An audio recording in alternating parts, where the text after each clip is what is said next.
riċerki juru li qabel l-1487 ġiet mibnija knisja dedikata lis-Salvatur fuq il-Peniżola tar-Rinella.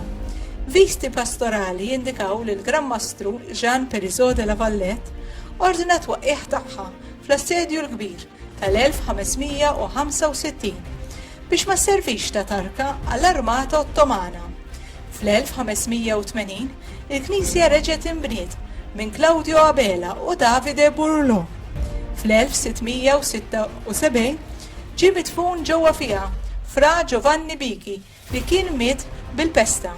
Għalhekk fl-1680 neputih Fra Mario Bicchi waqqa u reġa' bena mill-ġdid din il-Knisja fuq disinn ta' Lorenzo Cafà.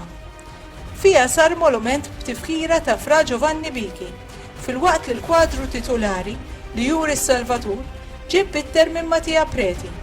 Ġan ġie misruq fl-1798 matul l-imblokk tal-Franċiżi. Il-festa kienet issir kull sena fis-6 ta' Awwissu bit-tqassim tal-ħobż magħruf bħala l-Għażiela. Xogħol ta' restawr estensiv tlesta f'Marzu tal-2009 fil-waqt li l-pittura titolari ġdida xogħol ta' Paolo Camilleri Cauchi ġiet inawgurata minn Monsinjur Joseph Gallia Curmi, isqof awżiljarju u vigarju ġenerali, nhar il-Ħadd 6 ta' Awwissu tas-sena 2023 fil-Festa tas-Salvatur.